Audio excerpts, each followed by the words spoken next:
नमस्कार, जय हिंद प्यारे साथियों। लक्ष्य आईएएस के ऑनलाइन यूट्यूब प्लेटफॉर्म पर आप सभी लोगों का स्वागत है। आपको पता है कि इस समय हम लोग आंसर राइटिंग की श्रृंखला चला रहे हैं, जिसके अंतर्गत हमारा प्रयास है कि जिन लोगों ने कभी आंसर लिखा नहीं है या जिनके दिमाग में ये भय बैठ गया है कि हम अच्छा आंसर लिख ही नहीं पाएंगे, उनके दिमाग से इस भय को निकालना, और जो लोग पहले से आंसर राइटिंग करते आ रहे हैं उसमें और क्या बेहतर कर सकते हैं, किस प्रकार से अपने नंबरों को और इम्प्रूव करा सकते हैं, उन मुद्दों पर हम लोग बेसिकली बातचीत करते हैं यहाँ पर। और आपको याद होगा कि हम लोग 2 या 3 क्वेश्चन डेली सॉल्व करने की कोशिश करते हैं। सॉल्व करने का मतलब है कि यहाँ पर जो प्रश्न लिखे हुए हैं ये उतने ही नए हमारे लिए हैं जितना आपके लिए। आप भी इसको देख रहे हो और हम भी इसको पहली ही बार देख रहे हैं आप ही के सामने। ये अलग बात है, पहले देखा होगा पढ़ाते समय, वो अलग बात है, बट अभी हाल हम इसको पहली बार ही देख रहे हैं। हम आपको यहाँ ये बताते हैं, ये नहीं बताते हैं कि आपको उत्तर कैसे लिखना है, उत्तर इसका आंसर क्या होगा, ये नहीं कराते हैं, बल्कि हम आपको बताते हैं कि इसका आंसर कैसे लिखा जाना चाहिए, उसका फॉर्मेट क्या होना चाहिए और एक अच्छे आंसर को लिखने में किन किन बातों का ध्यान रखना चाहिए। चलिए पढ़ते हैं प्रश्न को। सबसे पहला काम जो हम लोग करते हैं आपको अच्छे से पता है कि एक एक शब्द पर रुकेंगे, समझेंगे, उसके बाद आगे बढ़ेंगे। जैसे यहां पर लिखा हुआ है भारतीय समाज, तो यहां पर स्पष्ट रूप से जिसने ये प्रश्न पूछा हुआ है, यानी आयोग, लोक सेवा आयोग ये प्रश्न पूछ रहा है, उसने स्पष्ट कर दिया है कि आपको भारतीय समाज के बारे में लिखना है। आगे हम जो भी आपसे पूछेंगे, यानी इस पहले पॉइंट ने ही आपको स्पष्ट कर दिया, आपका दायरा बना दिया।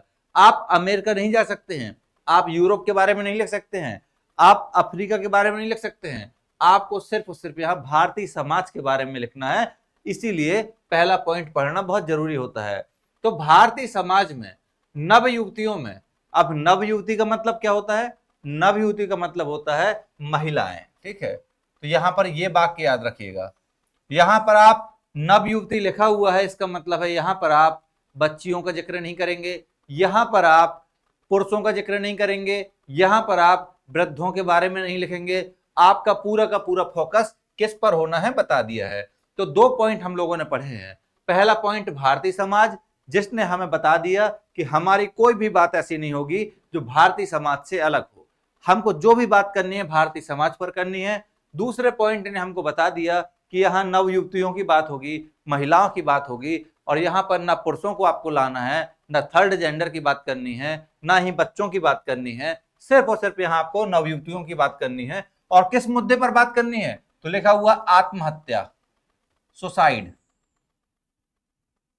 यानी कि भारतीय समाज में जो नव युवतियां हैं, महिलाएं हैं, उनमें आत्महत्या, आत्महत्या क्या हो गया आपका आज का इसका प्रश्न का मूल सेंस जिस पर आपको चर्चा करनी है। यानी कि वैसे तो बहुत सारी चीजें होती हैं, आत्महत्या है, इसके अलावा हो सकता है कि हत्या भी लिख दिया जाता, इसके अलावा हो सकता है कि अवैध चीजों की तस्करी भी लिखा जा सकता था, घरेलू हिंसा के बारे में भी लिखा जा सकता। नहीं, लेकिन यहां पर आपको फिक्स कर दिया है कि आपका पूरा का पूरा फोकस भारतीय समाज पर होगा। और भारतीय समाज में भी किसकी बात होगी? भारतीय समाज में सब कोई रहता है, पुरुष रहते हैं, बच्चे रहते हैं, महिलाएं रहती हैं, वृद्ध रहते हैं, थर्ड जेंडर रहते हैं, सब कोई रहता है। लेकिन यहाँ पर बात सिर्फ किसकी होगी? नव युवतियों की, यानी महिलाओं की। उनमें उनमें भी किस मुद्दे की बात होगी? आत्महत्या की बात होगी, यानी सुसाइड की। तो कहा गया है क्यों बढ़ रही है, स्पष्ट कीजिए। तो देखिए, प्रश्न बनाने वाला जो भी व्यक्ति रहा होगा उसने न्यूज़पेपर में पढ़ा होगा, एनसीआरबी की रिपोर्ट वगैरह में पढ़ा होगा कि अचानक से बहुत तीव्र गति से देखा जा रहा है पिछले कुछ वर्षों में कि जो महिलाएं हैं, जो नवयुवतियां हैं, उनकी आत्महत्या यानी सुसाइड करने की दर बढ़ रही है। उसके दिमाग में आया क्यों ना आपसे पूछा जाए कि क्यों बढ़ रही है। तो सबसे पहली चीज जो हम लोग शुरू करते हैं वो होती है भूमिका या प्रस्तावना। तो चूंकि यहां पर स्पष्ट रूप से आपसे पूछा गया है आत्महत्या के बारे में, तो आपको अच्छे से पता है कि एनसीआरबी डेटा जरूर रिलीज करती है, उस डेटा में कुछ ना कुछ देती है, तभी ये प्रश्न बना हुआ है। या फिर एनसीआरबी ना सही किसी और संस्था के द्वारा ये कहा गया होगा कि भारतीय समाज में महिलाओं की आत्महत्या की दर बढ़ रही है, तो कुछ दर भी लिखा होगा ना, मतलब कोई संख्या भी लिखी होगी, 50,000 पर वर्ष, 60,000, कुछ तो आंकड़ा दिया होगा। तो आपको वही डेटा यूज करना है। हमने आपसे पहले भी कहा है कि हम आपका प्रश्न का आंसर लिखने के लिए नहीं आए हैं, हम आपको बताने के लिए आए हैं कि आप अच्छा आंसर कैसे लिख सकते हैं। चलिए मान लेते हैं कि एनसीआरबी का डेटा है, उसने ये कहा है कि प्रतिवर्ष 1 लाख से अधिक महिलाएं, कितना, 1 लाख से अधिक।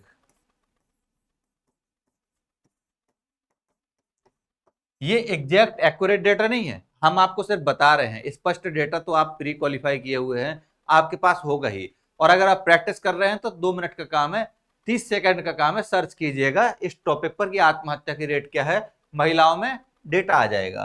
तो अभी हम मान कर चलते हैं कि कितना है, 1 लाख।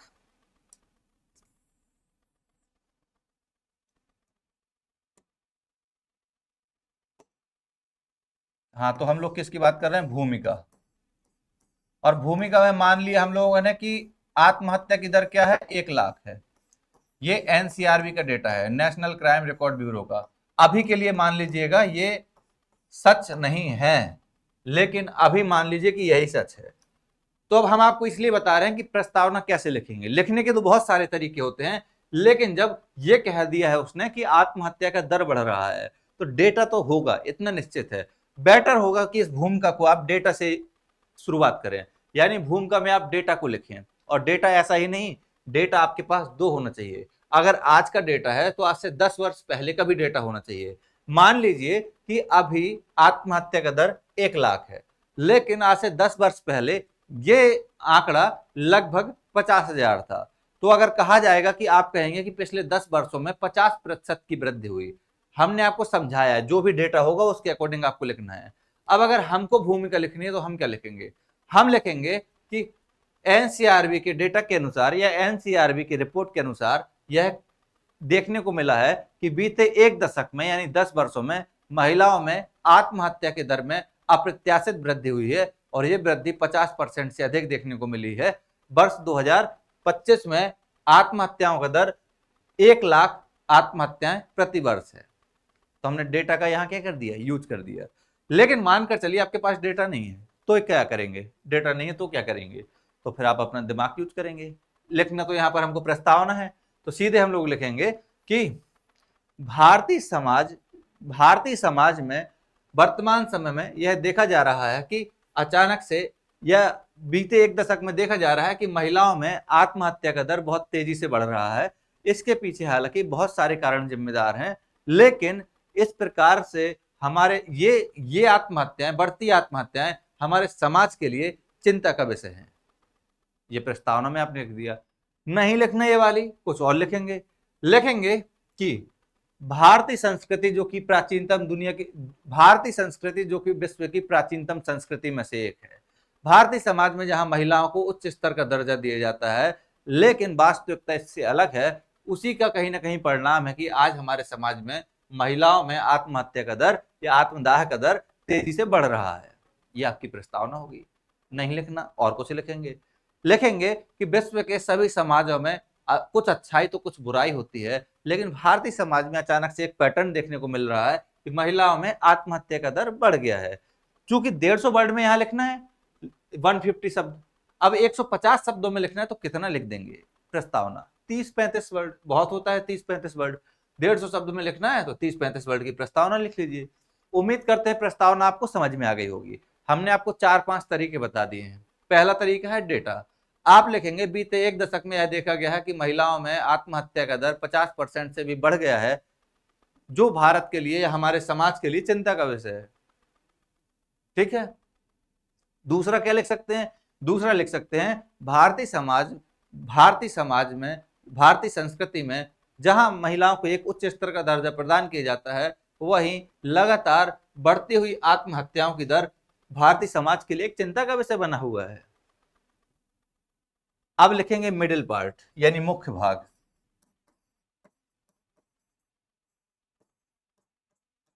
और मुख्य भाग लिखने के हमने आपको कई सारे तरीके बताए हुए हैं। एक तरीका तो सीधे सीधे है, आप जिस प्रकार से ग्रेजुएशन पोस्ट ग्रेजुएशन में लिखते हैं कि लिखते जाओ कॉपी भरते जाओ, वो तरीका है एक। लेकिन इन सभी एग्जाम में अगर आप उस तरीके से लिखेंगे तो यहाँ एक से एक लिखने वाले दिग्गज लोग शामिल होते हैं, तो आपका स्थान नहीं बन पाएगा। दूसरा तरीका है कि आप पॉइंट वाइज लिखें, अच्छा तरीका है। पॉइंट वाइज इंफॉर्मेशन बहुत शानदार तरीके से, क्योंकि पॉइंट पढ़े भी जा सकते हैं। जब आप सीधे सीधे लिखते चले जाते हैं सुलेख की तरह, इमला की तरह, तो उसमें पॉइंट ढूंढ पाना मुश्किल हो जाता है, इसलिए पढ़ने वाला यूं ही नंबर दे देता है। पॉइंट से आप लिखते हैं तो आपको अच्छे नंबर मिलते हैं। ये टॉपर को भी आपने कहते हुए सुना होगा। तीसरा तरीका है कि उन पॉइंट को हम लिखें कैसे। पॉइंट को आप टेबल बनाकर लिख सकते हैं, अगर आ सकता है तो अकॉर्डिंग टू क्वेश्चन, प्रश्न में अगर डिमांड की गई है तब तो आप उस प्रकार से लिखेंगे। जैसे मान लीजिए दो चीजों में अंतर पूछा गया है कि उत्तर प्रदेश बिहार में कुछ अंतर बताइए, तो आपने सीधे सीधे एक टेबल बनाया, इस साइड उत्तर प्रदेश इस साइड बिहार, और दोनों में अंतर आपने लिख दिया। जनसंख्या लिख दिया, जनसंख्या घनत्व लिख दिया, इंडस्ट्री के बारे में लिख दिया, वहां की मिट्टियों के बारे में लिख दिया, कुछ भी आप लिख सकते हैं। लेकिन यहां पर आपसे पूछा है कि आत्महत्या क्यों बढ़ रही है, तो आप कारण सोचेंगे। सब भारतीय समाज का प्रश्न है, यानी पेपर 1 का क्वेश्चन है, लेकिन आपने नहीं पढ़ा हुआ है, तो इतना तो आप जानते हैं कि आत्महत्या के पीछे कारण क्या होते हैं। लेकिन यहां पर महिलाओं के बारे में पूछा गया है, तो स्पेशली आपको पॉइंट सोचने पड़ेंगे। आत्महत्या क्यों बढ़ रही है, तो आपके दिमाग में कुछ ना कुछ प्रश्न तो आएंगे ही आएंगे। क्यों बढ़ रही है, क्या लग रहा है आपको? कई सारे कारण नजर आएंगे। एक तरफ तो आप देखते होंगे कम उम्र में विवाह है, कम उम्र में विवाह है।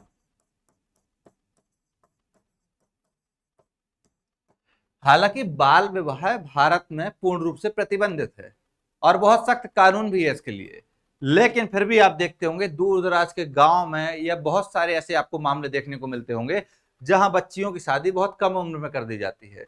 यानी जो उनके खुद विकास की उम्र है, जिसमें उनको खुद शारीरिक विकास मानसिक विकास होना है, उस उम्र में वो पूरा घर संभालना, इतनी बड़ी जिम्मेदारी पड़ना सर पर, आसान काम तो नहीं होता है। तो ऐसी स्थिति में धीरे धीरे समय के साथ क्या होता है, वो अवसाद की स्थिति में चले जाते हैं। पहले स्ट्रेस होता है, लड़ाई झगड़े बढ़ते हैं, टेंशन तनाव, उसके बाद डिप्रेशन एंजाइटी की स्थिति आ जाती है। तो ये सब भी एक बहुत बड़ा कारण होता है कि अचानक से इतनी बड़ी जिम्मेदारियों को सर पर पड़ना, ये बहुत बड़ा कारण है। पता पड़ा खुद बच्चे की उम्र है, अभी भी एक आपने शायद एक न्यूज चैनल पर आपने देखा होगा, एक पिंच करके है, उन्होंने एक डॉक्यूमेंट्री बनाई है माझी समुदाय पर या मुसहर समुदाय पर। मुसहर समुदाय जो बिहार में चर्चित रहते हैं कि वे मतलब मूस को खाते हैं, इस संदर्भ में उनका नाम मुसहर है, उसको लेकर बनाया। उसमें एक बच्ची 15 साल की, उसके 2 बच्चे हैं। तो सोचिए इतनी कम उम्र में जब ये सब चीजें होंगी तो क्या होगा। मतलब जो अपने विकास की अवस्था है, जिसमें अपने पर ध्यान देना चाहिए, वहां इतनी जिम्मेदारियां, ये सब आगे चलकर आत्महत्या का कारण नहीं बनेंगी तो क्या होंगी। दूसरा कारण क्या है? दूसरा कारण है न्यूक्लियर फैमिली। फैमिली इसी को कहते हैं एकाकी परिवार। आपको पता होगा, आप जानते हैं उत्तर प्रदेश मध्य प्रदेश बिहार, मतलब जो नॉर्थ इंडिया है, यहाँ की एक संस्कृति रही है जहां पर, जिसको हम कहते थे संयुक्त परिवार प्रथा। संयुक्त परिवार प्रथा का मतलब होता है जहां आपके 2-3 पीढ़ी के लोग एक साथ रहते हैं, एक ही रसोई में खाना बनता है। यानी ऐसे में बहुत सारे मेंबर होते हैं जिनसे आप बातचीत कर सकते हैं। होता क्या था, जब आप ऐसी जगह रहते हैं जहां पर कई सारे लोग रहते हैं, मान लीजिए आप जिस घर में रहते हैं वहां आपके पिताजी दादा आपके चाचा वगैरह सब एक साथ एक ही जगह खाना बन रहा है, सब लोग एक साथ रह रहे हैं, बातचीत होती है, किसी से मनमुटाव भी है तो दूसरे से आपकी बातचीत हो जाती है। इसका मतलब है कि ज्वाइंट फैमिली में क्या होता है कि आप स्ट्रेस नहीं पालते, क्योंकि स्ट्रेस आपको आने ही नहीं देता है। कोई कोई ना कोई आपके साथ बातचीत करने के लिए होता ही है, आपके सुख दुख में शामिल होते हैं, आपकी हर बात को सुनते हैं, समझते हैं, आपकी मदद करते हैं। ऐसी स्थिति में क्या होता है कि आप अपने विचारों को, अपने अपनी जो भी अंदर की बातें हैं उनको सब आप शेयर करते रहते हैं। ऐसी स्थिति में यहां तक आप पहुंचते ही नहीं है, ना तो आपको टेंशन होता है, किसी चीज का होता भी है थोड़ा बहुत लड़ाई झगड़े से तो सामने वाला व्यक्ति आपके टेंशन तनाव को दूर करने की कोशिश करता है, और कोई ना कोई तो है ही बातचीत करने के लिए साथ में। जब लेकिन आप न्यूक्लियर फैमिली के कॉन्सेप्ट में आते हैं, न्यूक्लियर फैमिली का मतलब है कि पति पत्नी और उसके नाबालिग बच्चे, सिर्फ इतना। आजकल जॉब कल्चर चल रहा है, जॉब कल्चर में ये न्यूक्लियर फैमिली आप देख ही रहे हैं, बड़े पैमाने पर ग्रामीण क्षेत्रों से पलायन हो रहा है और सब लोग एक ही घर में, जो 4 बच्चे थे, अलग अलग जगह रहकर काम कर रहे हैं, अपनी उनकी अलग फैमिली है। तो ये जब न्यूक्लियर कल्चर होता है, न्यूक्लियर कल्चर में आपके साथ बातचीत करने के लिए कोई नहीं है, ऐसी स्थिति में क्या होता है, थोड़ी से भी लड़ाई झगड़े आपको मानसिक रूप से तोड़ देते हैं, कमजोर कर देते हैं, और कुछ लोग हर चीज को बड़ी गंभीरता से ले जाते हैं। इस कारण से भी ऐसे कदम उठा लेते हैं, आत्महत्या कर लेते हैं। यह भी एक बहुत बड़ा कारण है। दूसरा कारण यह हो गया। तीसरा कारण अगर आप देखेंगे तो सोशल मीडिया।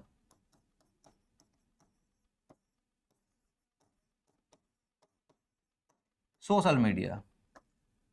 सोशल मीडिया का भी बड़ा रोल है। आज के समय में अगर अधिकांश लोगों को आप देखते हैं कि एंजाइटी की स्थिति है, एंजाइटी आगे चलकर अवसाद या डिप्रेशन का कारण बन जाती है, तो उसके लिए बहुत हद तक सोशल मीडिया भी जिम्मेदार है। सोशल मीडिया यूज करने वाले जो अधिकांश समय स्क्रीन पर बिताते हैं, वो अक्सर देखते होंगे कि जो भी घटना कहीं दूर दराज होती है, वो घटना तुरंत मोबाइल में आ जाती है आपके। उसको इंस्टाग्राम पर रील देखते देखते देखते देखते सारी घटनाएं आप देखते हैं, और आपका बुद्धि विवेक उस समय काम नहीं आता है। आप हर चीज को बड़ा गंभीरता से सीरियसली ले जाते हैं, उस पर अपना रिएक्शन भी कर देते हैं, बाद में सोचते हैं कि ये हमें करना चाहिए था या नहीं। इसी प्रकार से जब दूर दराज के क्षेत्रों में कोई घटनाएं घटती हैं, उनका सीधा प्रभाव भी यहां पर पड़ता है। ये सारी चीजें भी एक बहुत बड़ा कारण है इस चीज के लिए। साथ में आजकल जो जीवन शैली है, लाइफ स्टाइल,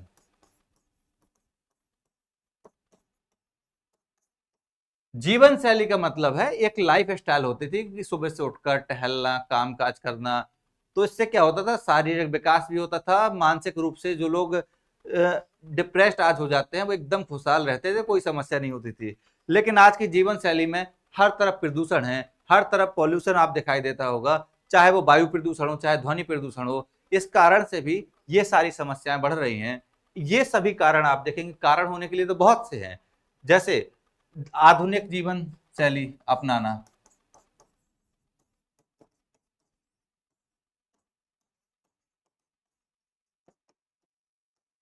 आधुनिक जीवन शैली अपनाने से मतलब है, आजकल देख रहे होंगे, एक जब इक्वालिटी की बात की जाती है, कहा जाता है कि सब बराबर है, लैंगिक आधार पर भेदभाव नहीं किया जाएगा।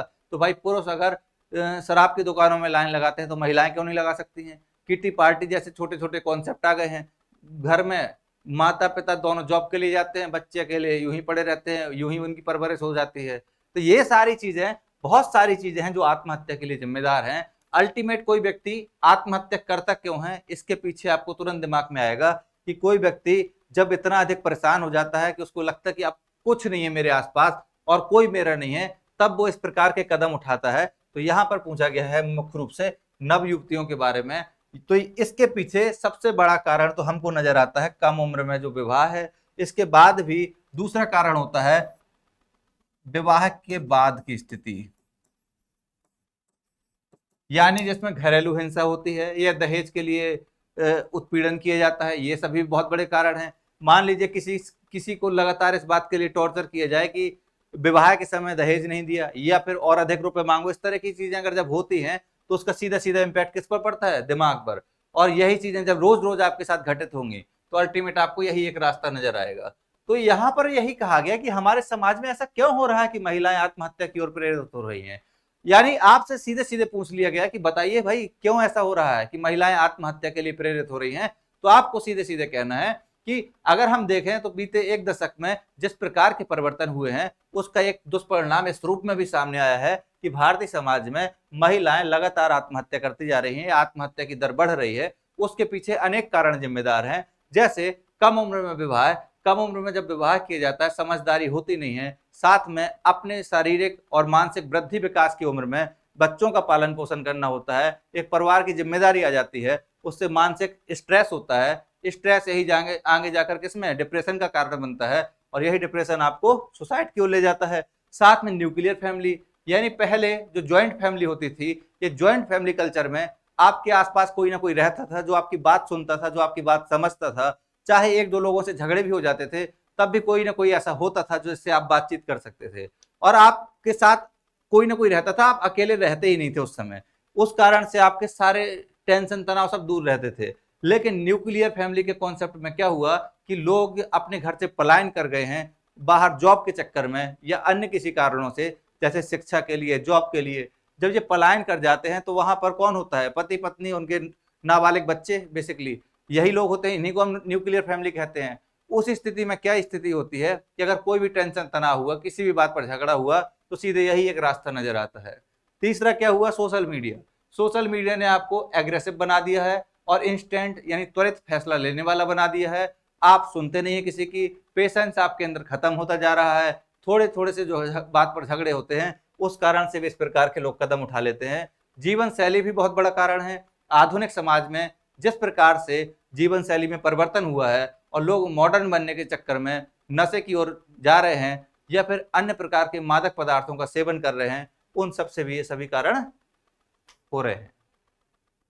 कोई डाउट नहीं होगा, क्योंकि अब और क्या लिखेंगे, सारा कुछ तो लिख दिया। निष्कर्ष लिखना है तो निष्कर्ष लिखेंगे, जिस प्रकार से वर्तमान में आत्महत्याएं बढ़ रही हैं, इनको नियंत्रित करने के लिए, हमने बताया था निष्कर्ष पॉजिटिव होना चाहिए, इनको नियंत्रित करने के लिए हमें मनोवैज्ञानिक चिकित्सकों की आवश्यकता है। हर जिले में कम से कम एक मनोवैज्ञानिक चिकित्सक होना चाहिए, जिससे लोग सलाह ले सकें, परामर्श ले सकें, और डिप्रेशन जैसी चीजों को छिपाने की जगह उनका और अधिक प्रचार प्रसार करना चाहिए, उनके बारे में लोगों को जागरूक करना चाहिए, ताकि वो इनसे मिलकर सलाह ले सकें। आज के समय में स्थिति ये है कि यदि कोई व्यक्ति डिप्रेस्ड है और वो सलाह लेने के लिए भी जाता है ना डॉक्टर के यहाँ, साइकियाट्रिस्ट के यहाँ, तो उसको पागल घोषित कर देते हैं पब्लिक, कहते हैं पागल है। पागल नहीं घोषित करना है, कोई व्यक्ति किसी भी कारण से अगर अवसाद में है तो सलाह लेगा, उसकी समस्या को समझा जाएगा।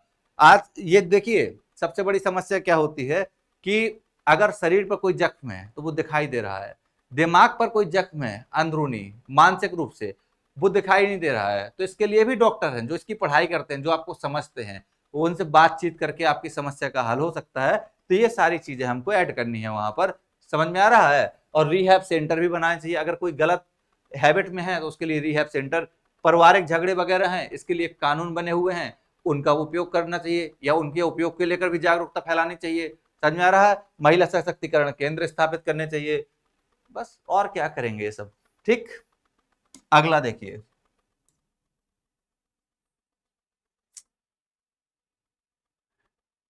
अगला प्रश्न भी लगता है उसी से मिलता जुलता है। देखिए एक एक पॉइंट को पकड़िएगा, ये प्रश्न हम आपको सिर्फ समझाएंगे, ना इसका डायग्राम बनवाएंगे, ना फ्रेमिंग करवाएंगे, सिर्फ आप ही को करना है इसका, इसलिए याद रखिएगा।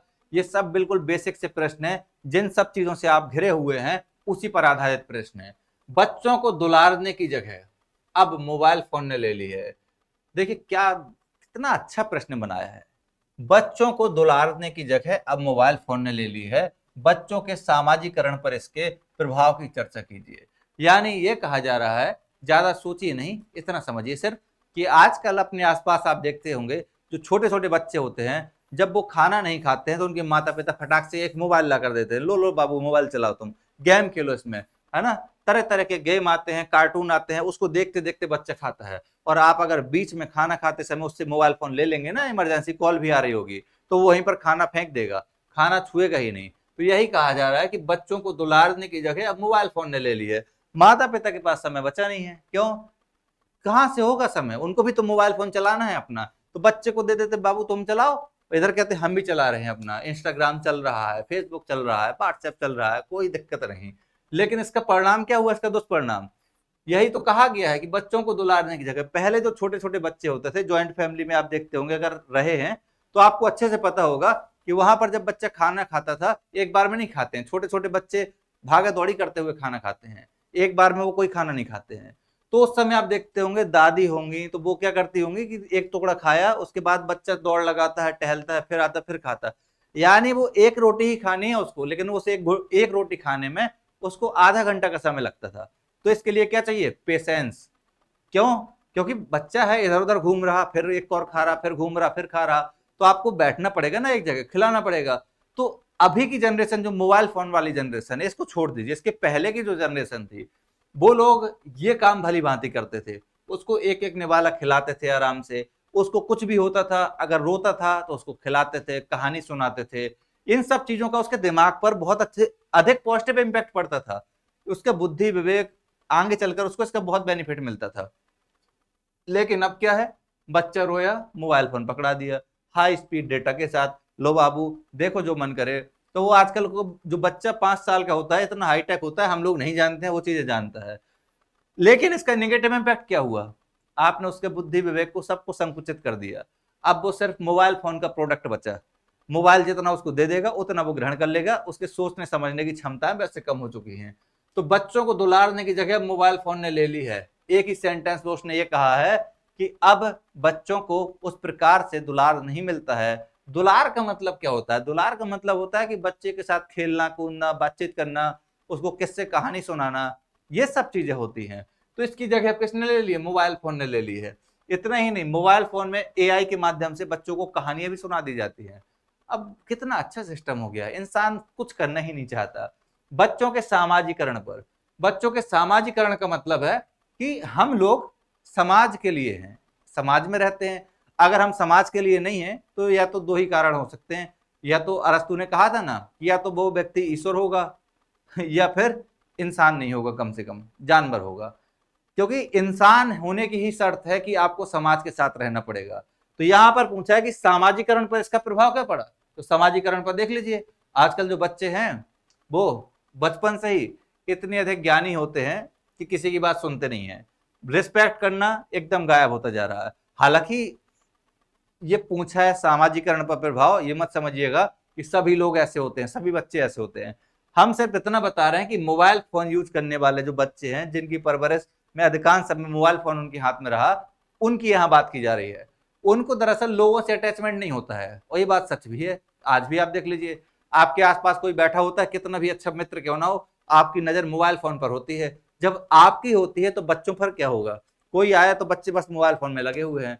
किसी भी घर में जाकर आप देख लीजिएगा, यही आपको अमूमन देखने को मिलेगा। कुछ बच्चे तो स्कूल में मोबाइल फोन तक ले जाते हैं। इतना ही नहीं, कुछ बच्चे उसी, अभी कुछ बिहार का मामला आया था, मोबाइल फोन में यूट्यूब से देखकर बम बना लिए वो लोग। कहां से आ रहा है सब, इसी फोन से। तो सामाजिकरण पर बिल्कुल प्रभाव पड़ रहा है। ऐसे बच्चे जो अधिकांश समय बचपन से ही मोबाइल फोन के संपर्क में रहेंगे, उनको मतलब वो अकेला रहना पसंद करते हैं, उनको लोग पसंद नहीं होते हैं। अगर आपके घर में कुछ ज्यादा मेहमान आ जाएंगे और बच्चे का डिस्टर्ब होगा तो उसको इरिटेशन होगा, चिल्लाएगा, आपको डांटेगा, सब कुछ कि इनको भगाओ यहाँ से। पहले क्या था, रिश्तेदार के आने की खुशी होती थी, आजकल तो मोबाइल फोन आने की खुशी होती है, रिश्तेदार की नहीं।